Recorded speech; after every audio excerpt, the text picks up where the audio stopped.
Olá, sejam todos bem-vindos ao primeiro vídeo dessa série Catequese, onde pretendo abordar uma série de a dimensão histórica relacionada ao cristianismo e também a seus personagens e também as suas instituições. Gostaria de lembrar aos senhores e senhoras que estarei aqui apenas abordando a dimensão histórica dos fatos.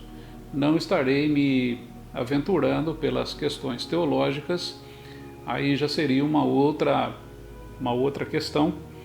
Portanto, estarei aqui apenas me referindo aos fatos que são ou não são considerados verdadeiros e absolutamente comprovados pela ciência, pela literatura. A história, ela busca, aqueles que são seus pesquisadores, buscam sempre para a comprovação de determinados fatos e a existência de determinados personagens e também como surgiram determinadas instituições a partir daquilo que nós conhecemos como múltipla atestação, ou seja, são necessários, não além dos principais escritos, além dos principais documentos que foram elaborados pelos próprios interessados, mas também fontes externas, ou seja, fontes que venham de outras vertentes e que venham a comprovar a existência dos fatos e também de seus personagens e também das instituições. Portanto, existe uma graduação daquilo que pode ser mais comprovado ou menos comprovado. E sempre lembrando que quando se trata da história, existe apenas a questão da aproximação. Os fatos não são absolutamente comprovados caso exista apenas uma única fonte da onde ele surja.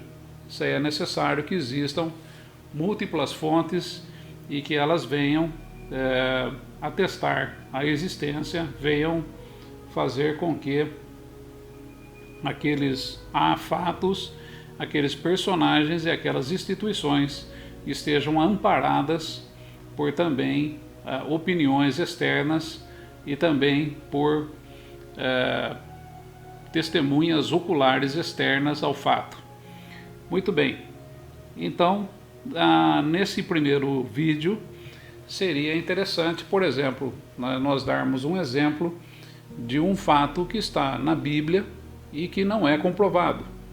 Por exemplo, a existência de José do Egito, que é citado apenas no livro de Gênesis como sendo de uma família de 12 irmãos, e esses irmãos venderam José como escravo para o Egito, e ele foi ali então acolhido na casa do faraó de Potifar e acabou envolvendo-se aí com a esposa de Potifar, acabou preso e depois, por fazer aí vamos dizer assim, uma análise dos sonhos do faraó, acabou aí sendo contemplado com um cargo de alta confiança no Império Egípcio.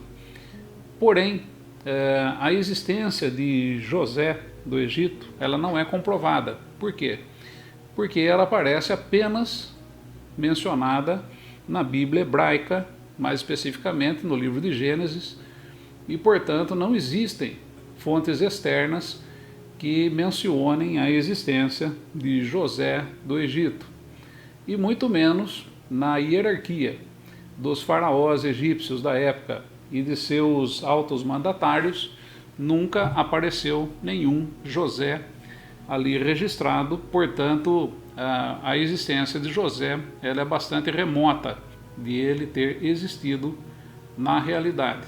Portanto, é assim que a história trabalha. Ela trabalha com fontes de múltipla atestação e não somente mirando-se num fato que esteja escrito em uma única fonte, em um único local, e que seja inclusive esse local de interesse daqueles que estejam escrevendo. Portanto, de início eu já deixo claro aqui que tudo que estarei comentando, vindo, né, de fontes aí absolutamente comprovadas, inclusive estarei citando os nomes de seus pesquisadores e também o nome das fontes que acabaram mencionando determinados fatos, determinados personagens e determinadas instituições. No caso do nosso primeiro vídeo, a pergunta inicial, a pergunta primordial para aquilo que estamos aqui buscando, seria se Jesus realmente existiu. Essa é a pergunta central, essa é a pergunta que embasa todo o cristianismo. Se Cristo não existiu, o cristianismo absolutamente também não existe. Agora, se Cristo existiu, o cristianismo existe. O cristianismo está aí fundamentado em cima de uma pessoa de carne e osso que tenha realmente sido observado, tenha sido ouvido e tenha sido testemunhado por diversas fontes, e não somente por aqueles que o cercavam e somente por aqueles seus interessados mais próximos que estivessem ali.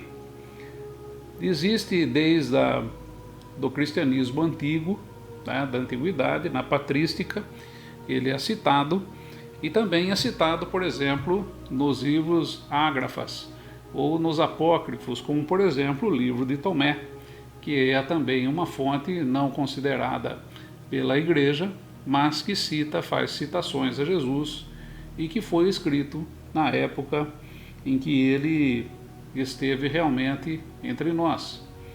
Mas existem também outras fontes que atestam a existência de Jesus. São as fontes judaicas, são as fontes greco-romanas e são também as fontes cristãs. Vamos começar aqui pelas fontes greco-romanas, né?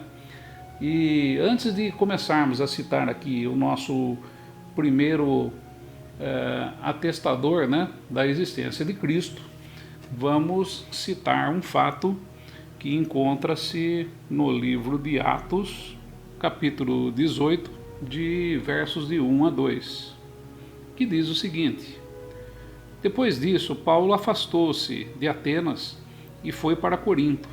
Lá encontrou um judeu chamado Áquila, natural de Ponte, recém-chegado da Itália, com Priscila, sua mulher, em vista de Cláudio ter decretado que todos os judeus se afastassem de Roma. Muito bem, por que eu citei esse pequeno trecho aqui de Atos dos Apóstolos?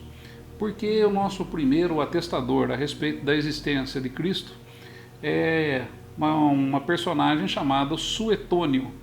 Suetônio foi um general romano que acabou interessando-se aí pelas letras e acabou escrevendo algumas obras, né? Entre elas, uma delas, né, que foi a mais conhecida, que é a vida dos 12 Césares.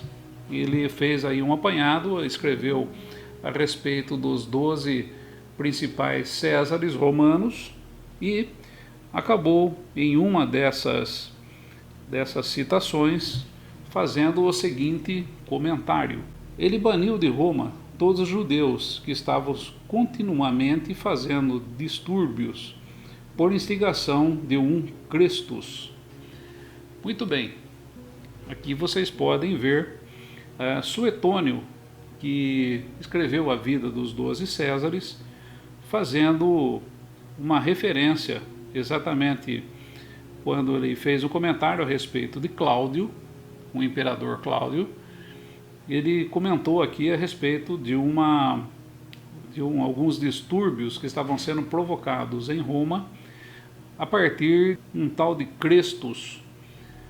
Aqui, Crestus, podemos aqui admitir que seria uma interpretação errônea de Suetônio, né? Ele ainda não havia estado familiarizado com Cristo, então ele usou aqui aquilo que ele proximamente ouvia das pessoas dizendo. Então ele aproxima-se e diz e fala a respeito de Crestus, que não é especificamente Cristo, mas isto foi escrito em torno do ano 112, lá no início do segundo século, e portanto aqui já se observa os judeus cristãos já estavam se encaminhando, já estavam se espalhando pelo mundo todo, pelo antigo mundo da época, e já estavam em Roma. Inclusive, acabavam criando ali uma série de problemas, e o imperador Cláudio acabou, portanto, expulsando os judeus de Roma. Se bem que isso também é um pouco contestado, porque da mesma época e em diante encontra-se em Roma, na Roma Antiga, e também uma série de locais onde eram ocupados por judeus em Roma, inscrições e também referências à presença dos judeus nessa época do ano 112 em diante, e portanto nem todos os judeus foram expulsos de lá, apenas talvez aqueles que se autodeclarassem cristãos. A próxima atestação que nós podemos ter a respeito da existência de Cristo é exatamente através de Tácito. Tácito, ele foi um senador e historiador romano e escreveu duas obras que foram conhecidas como Anais e Históricas, né? Nessas obras ele abordou ali os impérios de Tibério, Cláudio e Nero. E o império de Nero foi assim bastante violento com relação aos cristãos. Ele foi bastante repressor, vamos dizer assim, do cristianismo naquela época. E inclusive citam que Nero acabou atirando aí cristãos para os animais, né, se alimentarem, se divertirem com os cristãos, assim como utilizava cristãos vivos pendurados nos postes como tochas humanas. Gostava muito de fogo, tanto é que Roma acabou da forma como Nero provavelmente tenha ele próprio incendiado a cidade, mas impunha castigos violentíssimos aos cristãos da época. E Tácito escreveu, né, em um de seus apanhados, o seguinte texto: Nero prendeu a culpa e infligiu as mais requintadas torturas em uma classe odiada por suas abominações, chamadas cristãs pela população. Christus, de quem o nome deve sua origem, sofreu a penalidade extrema durante o reinado de Tibério nas mãos de um dos nossos procuradores, Pôncio Pilatos, e uma superstição mais travessa. Assim, verificada no momento, novamente estourou, não só na Judéia, a primeira fonte do mal, mas mesmo em Roma, onde todas as coisas hediondas e vergonhosas de todas as partes do mundo encontram seu centro e tornam populares. Isso aqui está na obra Anais de Tácito, que foi senador e historiador romano a respeito dos cristãos. E aqui ele coloca como sendo a comunidade cristã como uma comunidade vergonhosa e, portanto, acabou sendo aí duramente reprimida por Nero. Portanto, mais uma citação a respeito de Cristo. Esse agora na fonte conseguida aqui através de Cornélios Tácitos. Outra fonte que pode ser citada nessa linhagem greco-romana, Plínio, conhecido como Plínio o Jovem, foi orador, jurista e governador romano. Ele era um dos encarregados em fazer julgamentos a respeito de cristãos. Era conhecido como Plínio o Jovem, e existiam uma série de cartas de Plínio para o imperador, onde ele relatava a respeito dos cristãos e também suas condenações. E aqui temos uma pequena amostra. Eles estavam acostumados a se encontrar antes do amanhecer e a recitar um hino entre eles para Cristo, como se ele fosse um deus. De Plínio o Jovem ao imperador Trajano, ele que era responsável pelos julgamentos a respeito dos cristãos, ele colocou ali esse texto, né, onde aparece, ele faz citações aí a respeito da comunidade que recitava hinos para Cristo, como se ele fosse um Deus.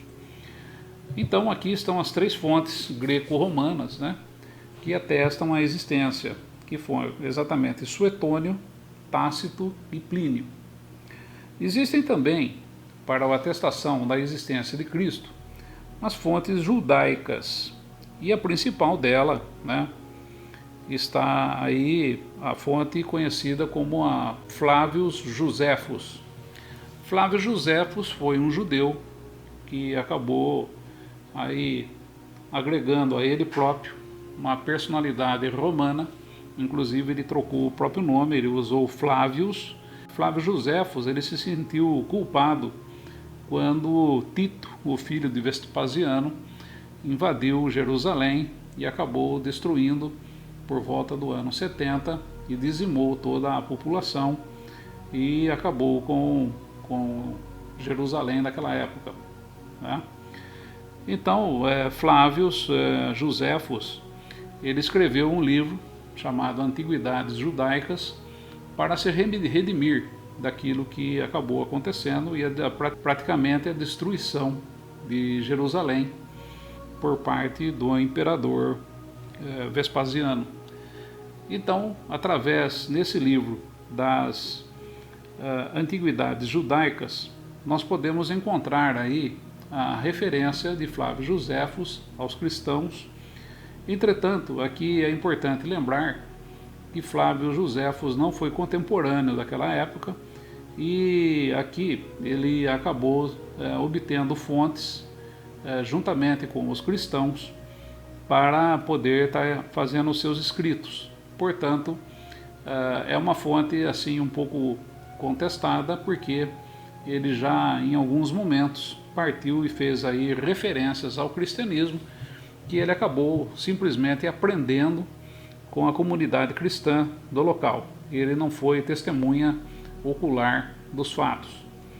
Mas, suprimindo-se, né, em alguns momentos aqui, aquilo que seria oriundo, né, teria vindo aí a partir dos cristãos, nós temos importantes colocações aqui a respeito de Cristo por Flávio Josefos, conforme está aqui nesse texto. Neste mesmo tempo, apareceu Jesus, homem sábio, realizador de obras extraordinárias. Pilatos, por sugestão dos principais homens dentre nós, o condenou à cruz. É dele que os cristãos, aos quais vemos ainda hoje, tiraram o seu nome, Flávio Josefos. Isso está no livro Antiguidades Judaicas, escrita por Flávio Josefos. E apesar dos ruídos, né, que existem aí, que ele acabou aí adquirindo através do contato com os cristãos, acabou dando uma grande contribuição para a atestação daquilo que foi o cristianismo na época. Ele também, Flávio Josefos, em um outro trecho, ele faz uma citação a Tiago, irmão de Jesus, como podemos ver aí. Ananias aproveitou o tempo da morte de Festo e Albino não tinha chegado para reunir um conselho, diante do qual fez comparecer Tiago, irmão de Jesus, chamado Cristo, e alguns outros, acusou-os de terem desobedecido às leis e os condenou ao apedrejamento. Flávio Josefo, Antiguidades.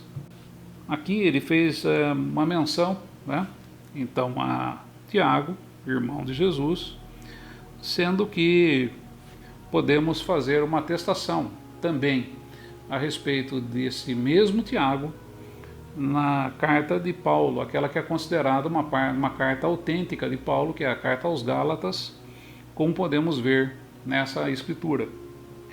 Não vi nenhum outro apóstolo, mas somente Tiago, o irmão do Senhor. Gálatas 1:19.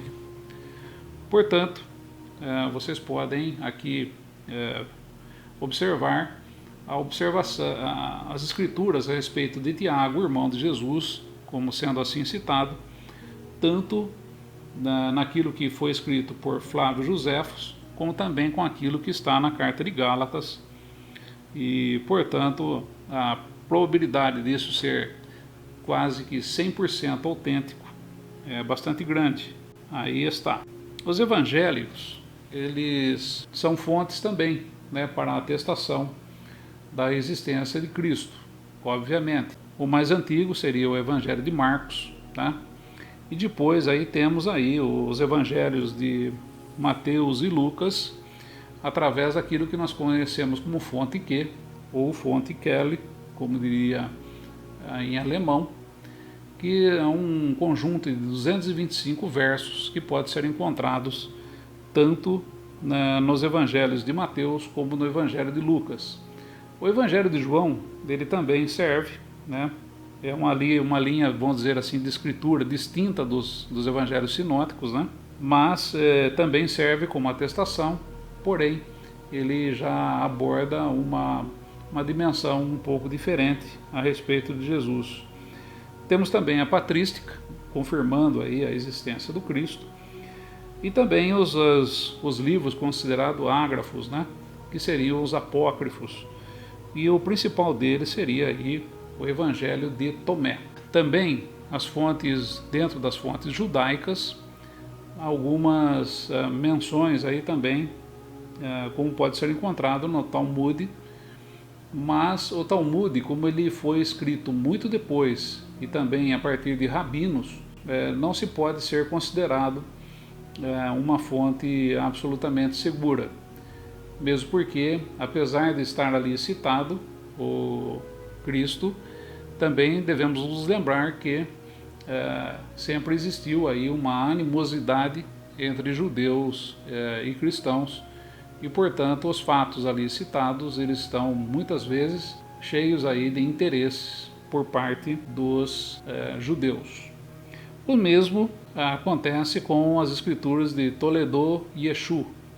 Toledo e Yeshu também é um livro que faz menção ao Cristo, porém também, da mesma forma que o Talmud, possui ali em suas palavras interesses judaicos a respeito do cristianismo, e muitas delas não são assim tão gentis, né? Então, inclusive citam ali que Jesus era filho de um soldado romano conhecido como Pantera, né? E outras coisas mais que não vale a pena estar comentando. E, portanto, não servem aí como fontes históricas, são um pouco mais fracas, porque elas se referem basicamente a um escrito para tentar atingir o cristianismo. E, portanto, não se trata de uma fonte isenta que estaria ali fazendo comentários a respeito de Cristo. E, portanto, não é levada em consideração. E assim nós ficamos aqui, nesse primeiro momento, com essa exposição a respeito da catequese, onde eu faço aqui uma menção. Jesus realmente existiu? Sim, Jesus realmente existiu. Tudo leva a crer, através dos estudos históricos, que Cristo existiu. Agradeço a todos que tenham acompanhado essa primeira exposição e estaremos de volta oportunamente. Se você tiver interesse, inscreva-se no canal Acorda Limeira e deixe aqui o seu like. A um momento oportuno estaremos trazendo mais algumas informações históricas a respeito do cristianismo, de seus personagens e de suas instituições. Obrigado